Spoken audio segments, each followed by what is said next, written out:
I am your host, Nicole Will, and we're so happy you're here as we navigate the world with your aging loved one. We are here to come alongside older adults, family members, and the senior living community as we explore the world of aging and elder care with helpful resources, informative interviews, and approachable conversation. We get to do this together, so join us on our journey, and this is the willGather podcast. Where did I put my keys? Did I close the garage door? How do we know which memory loss is normal? My guest today is Rena Yudkowsky. She is the founder of Memory Matters. She is a professional memory coach and a geriatric social worker. From a young age, working with older adults, she has become passionate about helping improve their memory. She's always been fascinated by how memory works or fails to work and wanted to empower people to improve their memory and confidence through proven techniques and strategies. For the past 20 years, she has worked in the field of aging. She has served as the director of an Alzheimer's unit in an assisted living, the director of development at a senior enrichment program in Israel, a trainer for dementia caregivers. She facilitates support groups and is an international lecturer on aging topics. Through Memory Matters, she teaches online memory improvement courses, offers one-to-one memory coaching, and provides support for older adults and caregivers. Today we talk about how we can improve our memory, some of those misconceptions about memory loss and cognitive decline, what are helpful memory techniques, which memory loss is normal, how can stress and anxiety and lifestyle really affect our memory, how we work with individuals who are resistant to memory improvement techniques, and how we can continue to engage our brains as we age. This will help us improve our memory with confidence. It is doable. It is manageable. I enjoyed this conversation. I learned tips that I'm going to implement right away. Here is my interview with Rena Yudkowsky. Hi, Rena. I'm so happy we were introduced in our professional world. Welcome. Thank you so much for being with me today. Thank you. It's a pleasure to be here and a pleasure to have met you. Yes, it's so amazing to meet so many amazing professionals in this field. It is. And we all get to come together and learn from each other and share. And I'm already thinking like, okay, so many other people I could interact with and introduce you to. And I know that I'll be excited to learn from you. So this is perfect. We get to hear from you what you are up to and how did you get into this field of aging and the field of memory. I would love to learn more about your story. Okay, thank you for asking. So it goes back a long time. Like I was a teenager. I was probably 16 years old and all my friends went to camp and I didn't want to go to camp. So I went to the nursing home to volunteer. Love it. And I loved it. I was like, wow, there's an amazing world in these nursing homes, even though, that many years ago, they weren't that pretty. Mm-hmm. I really felt so, I guess the word would be actualized, maybe. Actualized, like I was singing and dancing and playing bingo and working with a recreational therapist and activity therapist and just having a ball in those nursing homes. And I also think I hope I was adding quality of life to the people that were living there. Yeah. And after that, then when it came time to go for a degree, I'm like, well, my only interest is working with seniors. So I'm going to pursue that. Right. So I did. I went for a degree I went for an undergraduate in gerontology and then a graduate degree in social work and specialized in geriatrics. And my first job out of graduate school, I was supervising 14 staff. I was the head of an Alzheimer's unit, actually. Don't ask me how I got that job. Wow. Impressive. Yeah, it was an amazing job. I was the head of this. It was an Alzheimer's unit. It was called Reminiscence in an assisted living facility. And I learned so much and I loved it. I worked really hard. Then I actually got married and moved to Israel. So I've been in Israel for 23 years. And over the years here, while raising my kids, I worked like part-time in a lot of interesting areas in the field of geriatrics, but never full-time because I was like still raising my kids. Right. And then a couple of years ago, I took a job as the director of development of a senior center here in Israel. And I did a lot of interesting things, but I was working more with younger, more active seniors. All along, I was teaching a course that I had taken originally, a course in Hebrew, actually, here in Israel, about memory and how to improve your memory. And I was from a cognitive psychologist, and I learned so much. And when you work with dementia, it's like very fascinating what makes memory work, and then what happens when it doesn't work, and why doesn't it work, and what can we do about it? Yeah.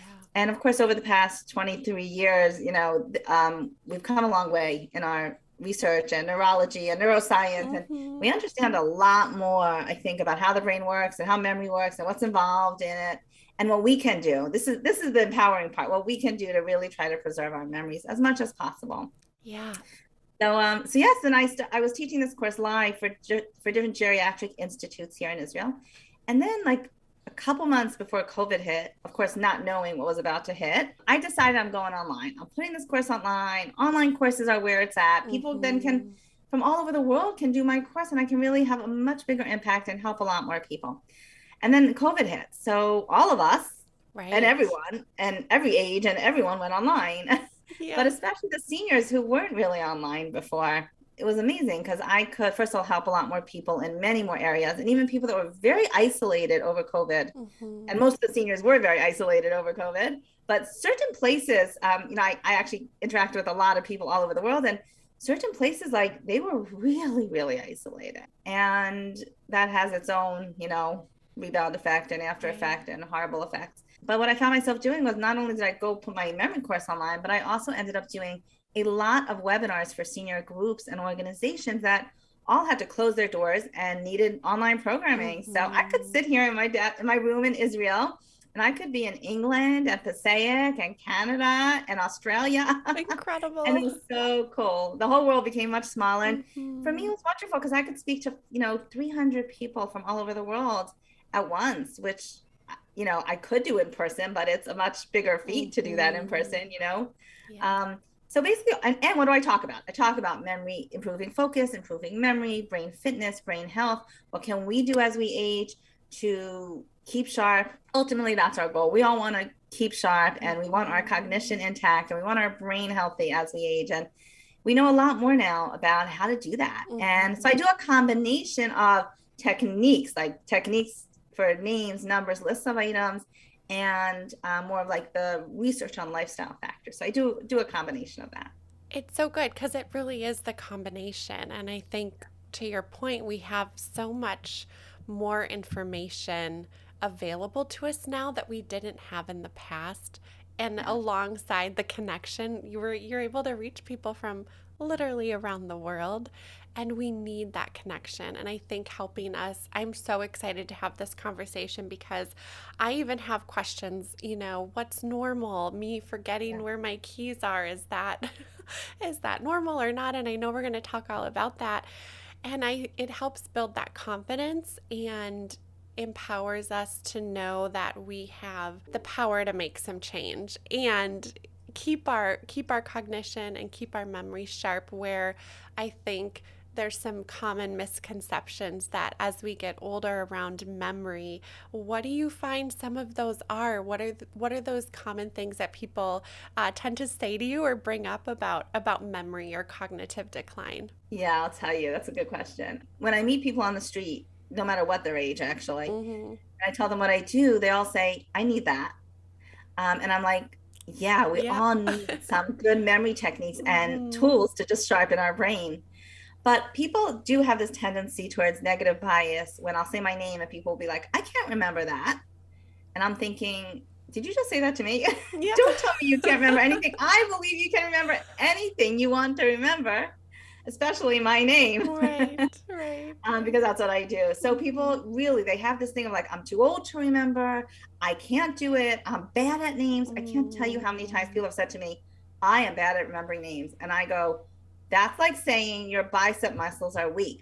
Pick up some weights and work your bicep muscles. Yeah. Same thing with your brain. There are techniques that can help you remember my name. And I teach them. It's one of my favorite classes to teach in my course, remembering names. So that's the self-talk. What that negative self-talk needs to change. So whether you're 40 and saying that to yourself, or whether you're 90 and saying that to yourself. In fact, I was teaching a live class here in Jerusalem. And they were quite elderly. They were Holocaust survivors. Those are people in their upper 80s and 90s. It was funny because like the women were sitting at one table and the men were sort of sitting at another table. And I'm teaching a technique. And one lady says, we're too old for this. So I turned to the men who I knew were following me. And I saw they were with me. Right. And I turned to them and I said, do you men do you think that? Like, do you feel you're too old for this? And they were like, no, we don't. Oh, fascinating. The It is difference between fascinating. men and women. Oh my goodness. Yeah, Wow. yeah, yeah. Wow. Oh, so to quantify it, are there numbers like how many risk factors, if we're looking at, let's say, dementia specifically, Yeah. that are preventable, or memory loss that are Okay, so preventable? Dr. Amen talks about 11 modifiable risk factors. So, Mm-hmm. for example, obesity. Mm-hmm. Obesity is a risk factor for a lot of diseases and also the dementias.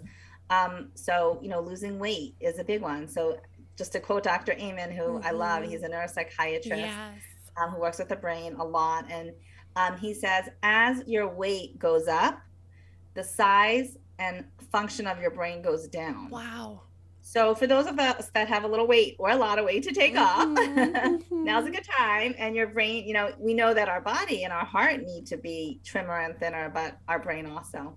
So that's another example. So obesity is one example. Yeah. Smoking is also a risk factor for many diseases. I know it's not easy to stop smoking, but Mm-hmm. in this day and age, we just know the dangers of it. Mm-hmm. So there's like 11 modifiable risk factors, which is on one hand, it's like, I think it's empowering because it's like, Right. well, I don't just have to smoke and be fat, the rest of my Mm-hmm. life. I can do something about it. I can be fit. I can exercise, which is one of the best things you could do for your life at any age or stage. Yes. Is it easy to exercise every day? No, but we have to find the things that are enjoyable, that we enjoy exercising and moving. It's really just about moving your body. Yeah. Another good quote that I heard from Jim Quick is, when your body moves, your brain grows, right? So when your body moves, your brain grows. When we exercise, it creates BDNF, which is the protein in our brain that grows new brain cells. And we all want Wow. that. So one of the best things we could do for our brain is just get moving. And Yeah. you don't have to run a marathon. It's moving. It's not being sedentary. Right. In fact, I just heard, and I actually can't even remember where I heard this because I read so much, Yeah. but I heard that sitting is like the new smoking, which means that, Mm. smoking is so dangerous. Sitting, we're all very sedentary now. Part of that is from COVID and sitting in front of our computers all day doing this, but sitting is like the new smoking. Isn't that interesting? Like, it's So like the sedentary interesting. lifestyle is so Yeah. dangerous. You had talked about, okay, the weightlifting. Now that more and more research is coming out, we're correlating exercise with brain health. But previously, I don't know if we really did. It was like, okay, we exercise to keep our bodies healthy, but we Right, didn't right, necessarily attach it to our right, brain health. And right. to your point, my listeners will know I've talked about this in the past, but I've started lifting weights in the last Oh, couple wow. years, which for me it was more, as I have conversation and I'm in this aging world, I'm like, I need to do this for my Yes, strength or yes. whatnot. But I was able to do something that I've never done before. I was able to like hold this yoga pose that I've never been able to do Hmm. before.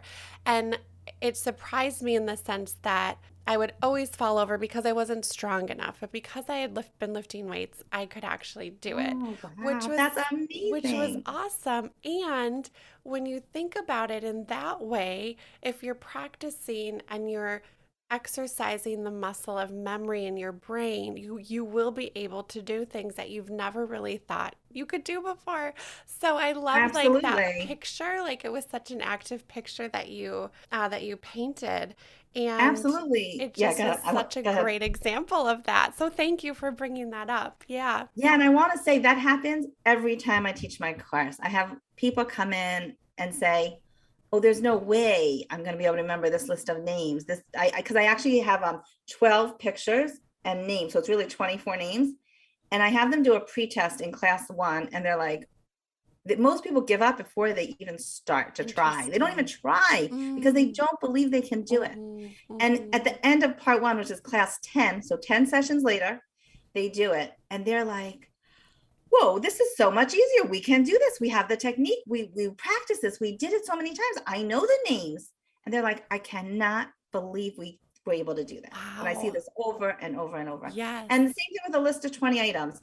I say, I start the webinar. How many of you believe you can remember a list of 20 items? People do not believe they can remember a list of 20 items. Mhm. We do the technique. It's basic association, very easy stuff. It's just a matter of doing it, working it.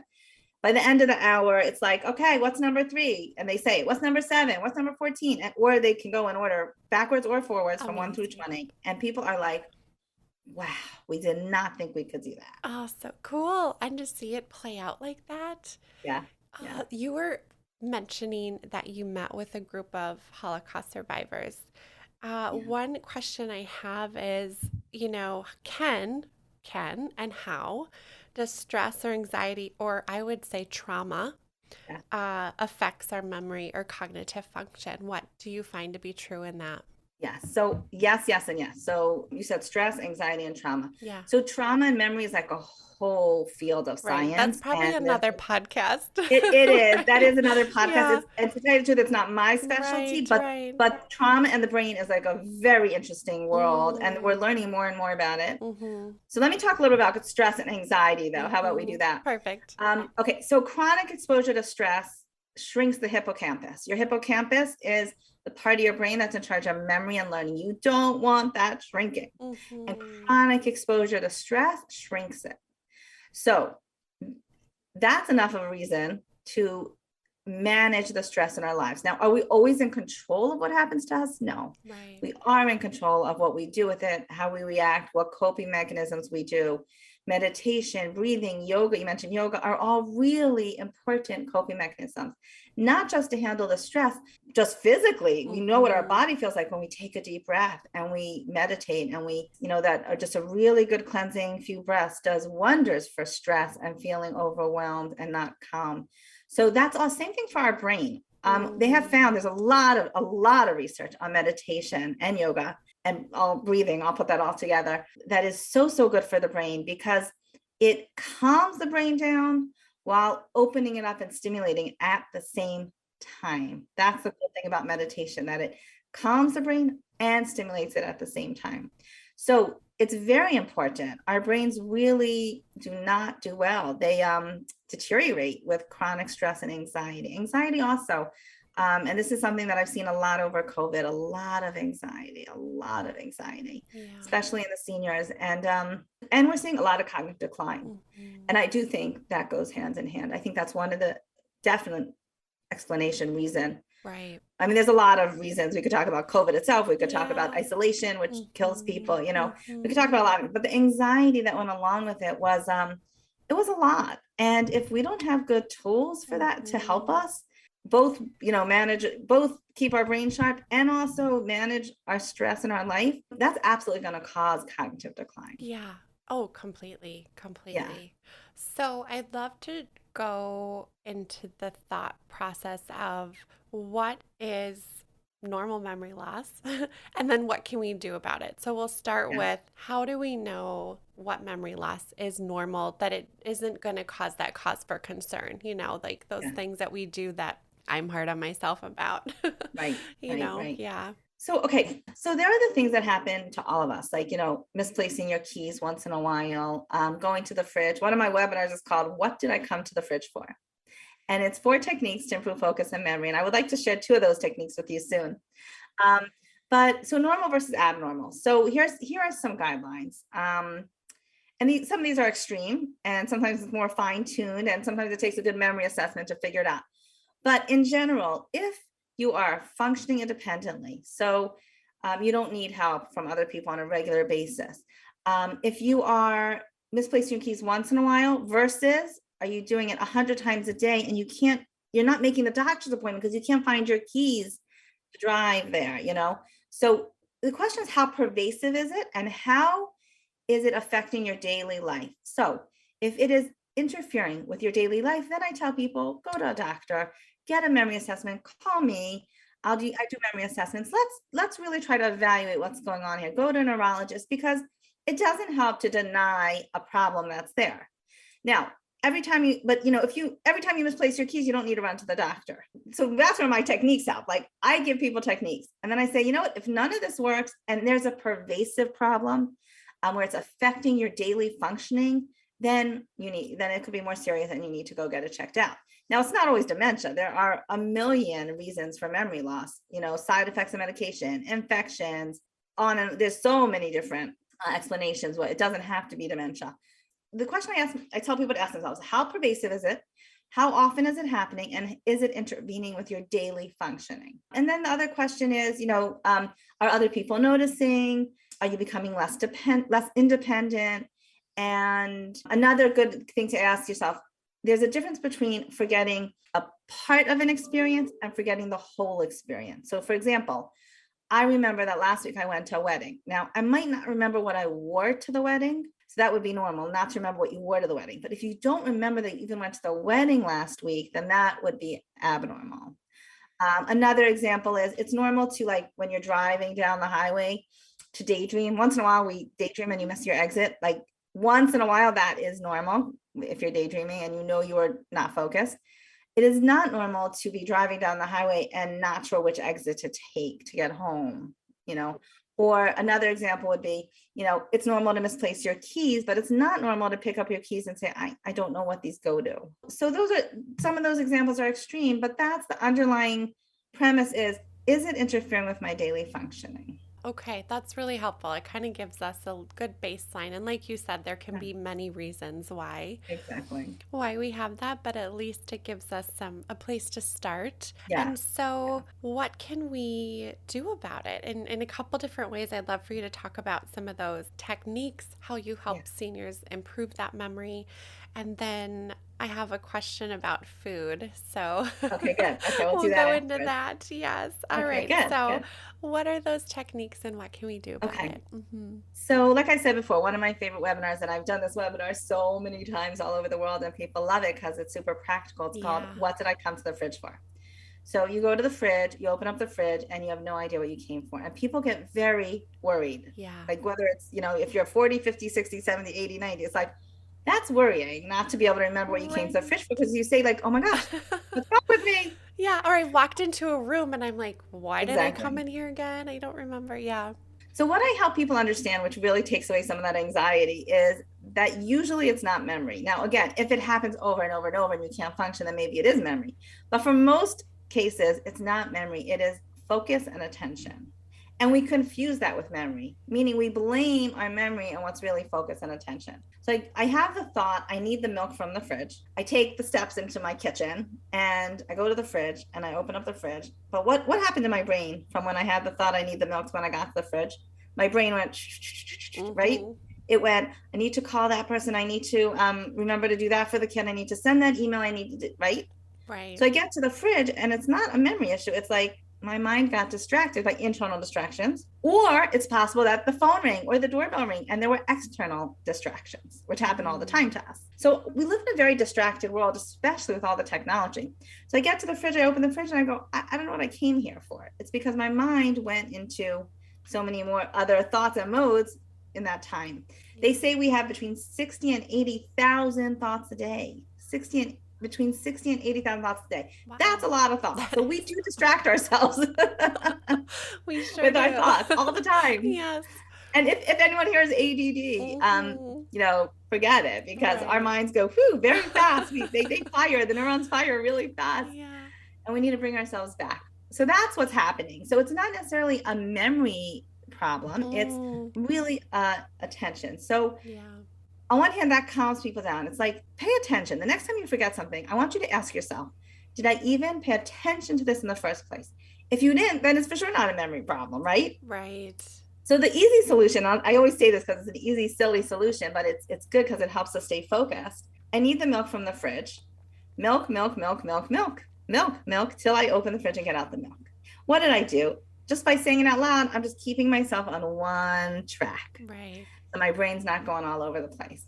And we can't always do that, but that does lead us into the first of my 4 techniques, which I'll share 2 of today. And I have this acronym called TEAS, T-E-A-S. The T stands for task, one task at a time.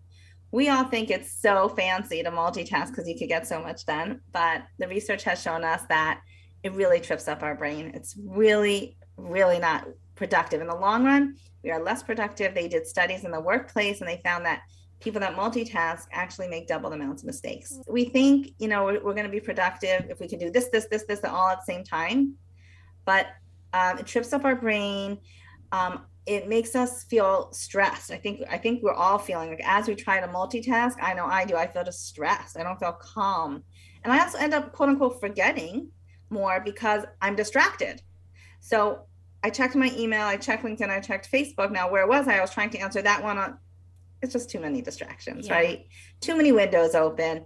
So our brains are like that. It's like when you're always online, you're always distracted. So we have to be careful about that because it's actually dangerous. We know that if you're driving a car while talking on a cell phone, they say it is the equivalent of driving while drunk. So you are half a second slower to step on the brakes when you're talking on the phone while driving. Half a second is a big difference if there's, if you're talking about a car accident. Yeah. So half a second's meaning if you can step on those brakes in half a second. So I know in different places different things are illegal, but just know whatever's legal, illegal, it is really dangerous to talk on a cell phone, even if you're not holding it, because where's your brain? When I'm talking on speakerphone to someone and I'm driving, where's my brain? My brain is in a virtual conversation. My brain is imagining that person that I'm talking to, wherever they are. And that's the difference between talking on a cell phone and talking to the person sitting next to you while you're driving. If it's a live in-person conversation, I always get this question, so that's why I'm saying it. People say, what's the difference if I'm on the cell phone or someone's next to me? So someone's next to you, it's a live conversation, it's not virtual, you're not imagining it. But if you're not sure where to go, if you're not sure where to turn right or left, and you're in the middle of talking, what happens? You say, wait, be quiet for a sec. I need to concentrate, and I need to decide if I'm making a right or a left here. So we think our brains can do a lot of things at once, but our brain does not actually do two things at the very same nanosecond. Now, there are tasks that do not take as much cognition as other tasks, like washing dishes. People say, I could listen to a podcast while washing dishes, and you can. Of course you can. But if I test you on the details of that podcast while you're washing dishes, are you going to remember every detail? Probably maybe not. Yes, maybe no, but less of a chance than if you were just listening to the podcast and even taking notes on it, right? So yes, there are things that take less cognition, but driving is not one of them. We underestimate the amount of cognition, executive function, instinct, and that it takes to drive. And we think we can talk, but it's really dangerous. So that is like the example of multitasking where we think we can do it, but we really can't. You're right. It's almost glorified that people can multitask, but we aren't aware of the impact that leads to, that we're really less focused on all of those things we're doing at the same time. So the second technique that I want to share today is a really helpful one. People love this because it works wonders. And it's so simple. It's so simple. So it's actually, I mentioned before this acronym TEAS, T-E-A-S. I'm not going to go through all four because that takes more time. But I said the T is task, one task at a time. The S, I'm going to skip to the S at the end, which is senses. When you use your senses to encode a memory, it's encoded properly. When I say encode, I mean getting it from short-term to long-term memory. And the more senses used to encode a memory, the more likely you are to remember it. For example, if you use two senses to encode a memory, you have about maybe a 10% chance of remembering. But if you use 4 or 5 senses, you have like a 97% chance of remembering it. Wow. So here's a really good example. You leave your house, you lock the door, 10 minutes later, you can't remember whether you locked the door. And it drives us crazy. Talk about anxiety and self-doubt. So we need to have some type of really good technique or easy system to remember that we locked the door. And this is true also of turning off the stove, taking your medicine, and where you put things. We're going to use our senses to remember that we locked the door. So instead of just being on your phone, well, we're not doing that anymore because we're not multitasking, right? So when you lock the door, now you're going to actually take 2 seconds and you're going to look at the key. What color is it? And then you're going to feel it. Is it hot or cold? What shape, what color? Is it hot or cold? So you're feeling and you're looking. So that's visual and tactile. And then when you slam the door, it makes a noise. And usually when you turn a key, it makes a noise. So you're listening. Again, you need to be focused to do this. You can't be talking on the phone. But it takes literally 2 seconds to do it. Okay. So you're listening, you're watching, you're feeling. And then you lock your door and you say out loud, I have now locked my door. What does that do? You say out loud, I've now locked my door. Your ears hear you say it. You're using your auditory sense. That encodes that memory in the right place. So that when you want it, you can pull it out. It's in the right place. Think of a file cabinet. If you put the paper in the right file, you can pull it out when you want it because it's in the right file. But if you just throw it in there, it's in the file cabinet, but you can't access it. Know where it is. That's what it's like when we just do things automatically or mindlessly or without encoding it properly. So now when you use those senses, you see, you feel, you hear, and you say out loud, I have now locked my door. in 10 minutes or an hour, and you go, did I lock my door? Oh yeah, I remember feeling the key in my hand. I remember hearing the click of the lock. I remember watching my hand turn the key. And I remember saying out loud, I have now locked my door. So it's very simple. It takes 2 seconds, but it's powerful because you're using something that's on you, your senses, to encode the memory better. And you can do the same thing with turning off your stove. People, this is a very typical one with older people, and it could get dangerous, right? They could, God forbid, burn their house down if they don't turn off their stoves and they leave the house. So it's very important that people are mindful. It's a lot about mindfulness, but it's taking the time to stop and say, yeah, I'm watching my hand turn off the stove or push the button, or I hear the beep of the oven go off, or I smell the rice stop sizzling. It's not cooking as strongly. I move the pot. So there's an action there. It's a kinesthetic action. I'm moving the pot to a different flame. So you're going to, and you say out loud, I have now turned off my stove. I've now turned off the rice, whatever. So later you leave and, then you're like plagued by, oh my gosh, did I turn off my stove? But yeah, I remember moving the pot. But you need to be mindful when you do it. Very mindful. Your eyes are watching, your ears are listening. But it's easy. Again, you can't be on the phone. If you're talking on the phone and you don't remember whether you turned off the stove, right there, I'm going to tell you that is not a memory issue. That is multitasking, and you cannot remember. If you're on the phone, you are not going to remember what you're doing. Oh, I'm going to use that. Is it a distraction issue versus memory issue? And it really is. In most cases, it really is. And then in terms of where you put things, I'll give you one more little tip for where you put things. So people are always misplacing their wallet, their credit cards, their glasses, and sometimes it's on top of their head, right? Their phone, their pocketbooks, whatever, the keys. So here's an easy way to remember where you put stuff. Again, you can do what I just said before. So when I put my keys down now, I'm not just putting the keys down. Now I am hearing the clank of the keys on the coffee table. I'm watching my hand drop the keys. I'm saying out loud, I have put the keys on the coffee table. So you can use that, and that works well for where you put things. You can also use the power of visualization. Our brains are really powerful. And our brains, we think in images, we think in pictures, we remember pictures. Now we also remember absurd, funny, colorful pictures, right? So the more vivid and absurd it is, the more you're going to remember it. Yeah. So when you put your keys down now, I want you to picture a bomb blowing up on your coffee table. That's a pretty vivid picture. If you don't like the bomb analogy, then use 100 red roses, not 2 red roses. Imagine 100 red roses popping out of your keys. So later you go, where are my keys? And boom, this image comes to you of 100 red roses popping out of your keys, or a bomb blowing up on your coffee table. The more absurd and out of proportion, that's what I'm saying, it's 100, because if it's colorful and vivid, you're going to remember it. Yeah. So we have to harness the power of our own mind, imagery, and visualization. I always struggle with, too, did I unplug my curling iron? I've driven around the block because I can't remember if I've closed my garage door. I've got tools I can use so that I'm not driving around my block, 3 times seeing if I close my garage door. Oh, thank you so much. And talking about other modalities, is food and supplement something that you can share more information about? I talk a lot about that. I actually address that in part 2 of my course, which I'm going to be teaching again soon. So food, yes. Good nutrition equals good cognition. I think Dr. Amen says that also. Good nutrition equals good cognition. So when we feed our brain, the fuel we give our brain is how it's going to run, right? The gas you put in your car is how it runs, right? If you give it too much or too little, it's not going to run. Right. If you put in poor quality or something fake, it's not going to run. Same thing with our brain. If we feed it processed food and too much salt and sugar and, and color, what's it called? The dyes, the food coloring, it's not going to work that well. And I think that's what a lot of people are suffering from.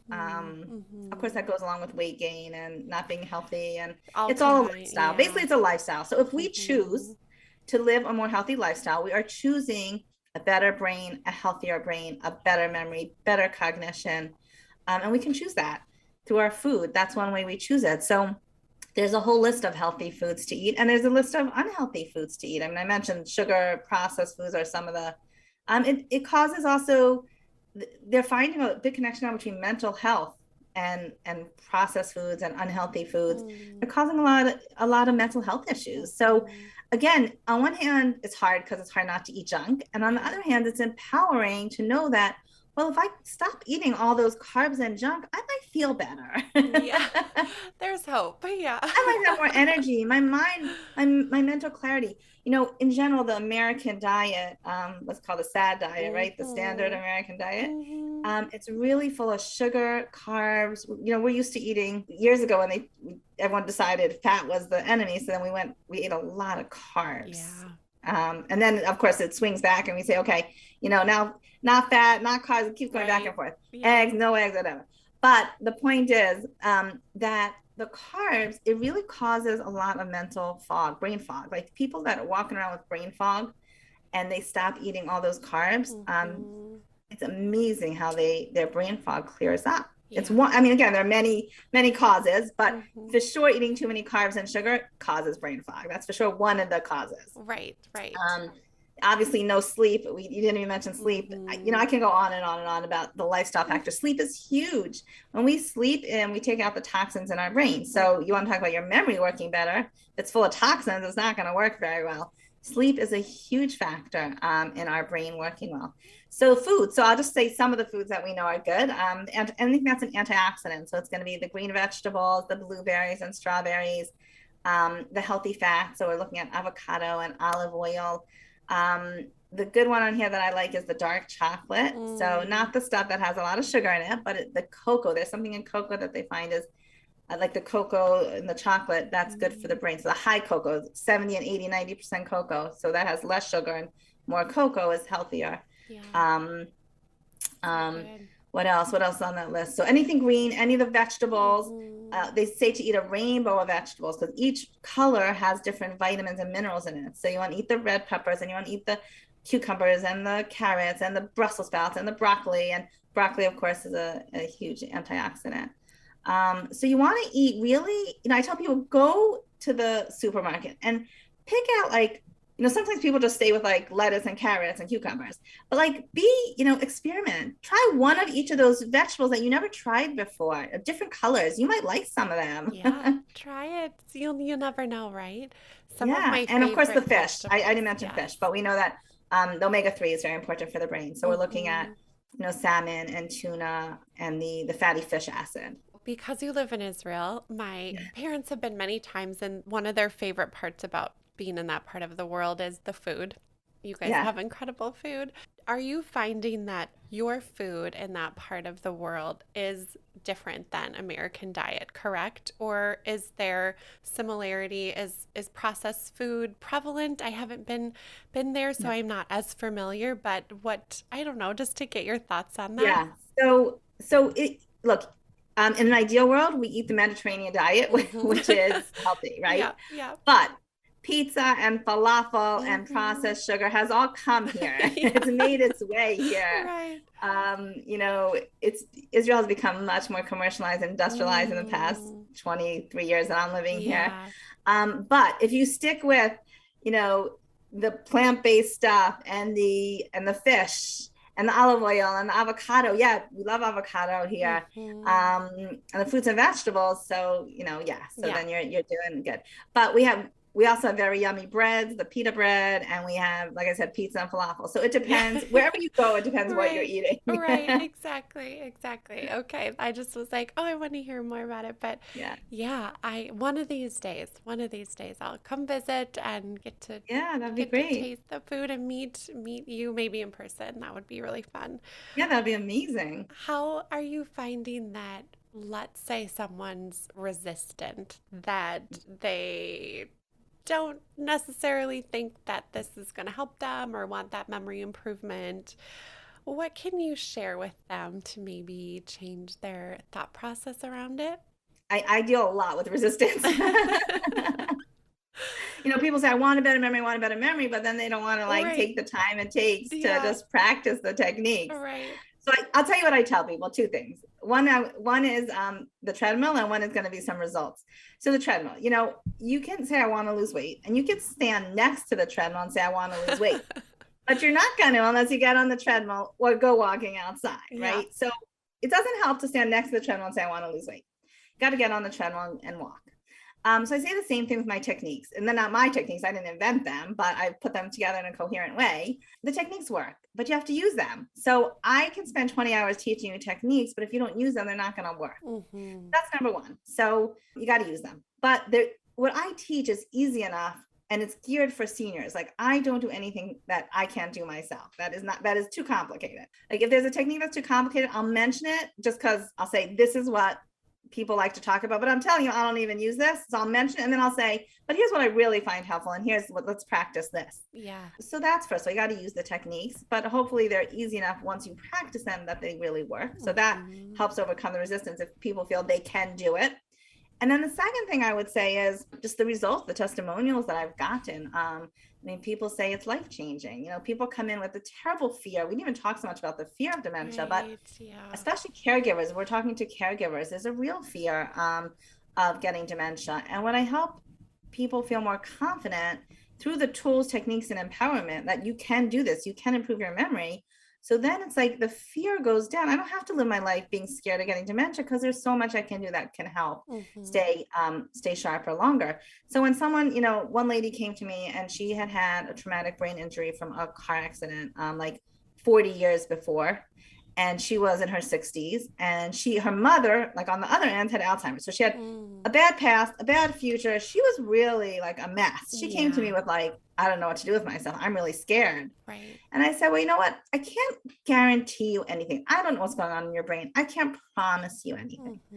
But I really think this course is going to help you. Whatever I teach, I think it's going to help you because it's going to help you feel more confident. It's going to, as you age, it's going to help you feel like you don't have to live in the past with your brain injury. You became a very productive, effective, and efficient person, and you don't have to live in the shadow of your mother having Alzheimer's because there's so much you can do to even prevent. Today we're talking about preventing and reversing dementias. There's a lot of talk about this. 20 years ago, we didn't talk about preventing and reversing dementia, but today we are. Yeah. There's a lot of talk about prevention and even reversing. There's this Dr. Dale Bredesen, who I'm sure you're familiar with his work, talking about reversing Alzheimer's. And it's very exciting. It's exciting and it's empowering. And, there are no guarantees in life, but there's a lot of information. Information is power.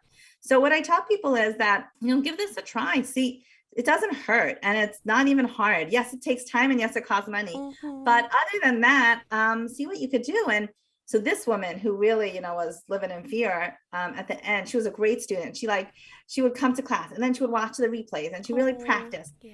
And, by the end, she was like, wow, there's really a lot here that I can do. There's a lot of ways that I can improve my memory, a lot of tools, a lot of techniques. So going back to that, I can't remember your name. Well, you feel that because you don't know any technique to remember my name. But the minute you have tools in your toolbox, then it's like, I can do this because I have a tool to pull out to use. Yeah. And it's like this in every area of our life, not only memory. Yes, completely. I'm so glad you brought up the fear piece. I hear from families all the time that have loved ones, right? The fear that steps in because they're like, oh my goodness, is this my future? And what do I do? And just that it's almost paralyzing. And to know that there's hope, that we obviously don't always know the future, what it holds, but we can start to implement some of those things and take charge a little bit. And like you said, feel empowered. You work with families and older adults. Tell us how you do that. What are your services? How do you support others? Where can we learn more from you? As I mentioned, I'm a geriatric social worker and memory coach. So I do individual memory assessments. I also work one-on-one on Zoom. So I can work with anyone anywhere in the world doing memory exercises. So anyone who's not appropriate for my group stuff, which I'll tell you about in a minute, I can do one-on-one with. And then I have a couple different group things. I have my full course, which is everything you want to know about memory. It's called my Memory Matters Signature Course. I also have a membership called Remembership.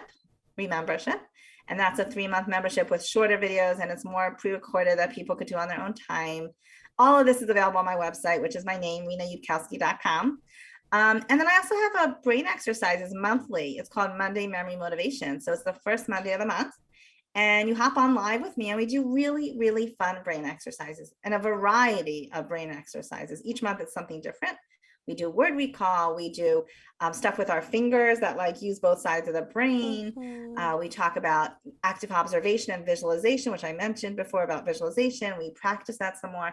So I have a lot going on. I have a lot of fun programs and courses and mini courses, and I'm always doing webinars. And I just recently did a summit for caregivers with 3 other speakers that we did. And we pulled together 4 people, 4 of us, and we did it for free. And we really just did it because we wanted to help caregivers. And it was amazing. So great. I saw that and I just was so thankful that you guys could do that. And your website's wonderful. It has all the information. Thank you. I love the term remembership. That's so fun. It's really fun. It's really it's a good one. It's a good one because it's just a membership to help you remember. Right. And I'll remember that. I'll remember that. This has been so wonderful, and I've loved learning more about you and how we can just know that this is doable, it's manageable, and I'm so happy that you've put this together for us and shared with us today. Thank you so much for being here. It's really my pleasure, and I really hope we can get the message out that there's really a lot people can do to age more gracefully and confidently and happily. Like that, that's the goal, and to stay sharper longer. So thank you for all the work that you do. Thank you. Thank you for listening today. If you enjoyed our episode, please subscribe and give us 5 stars. In all honesty, we'd love to hear from you. Thank you so much for listening to our episode.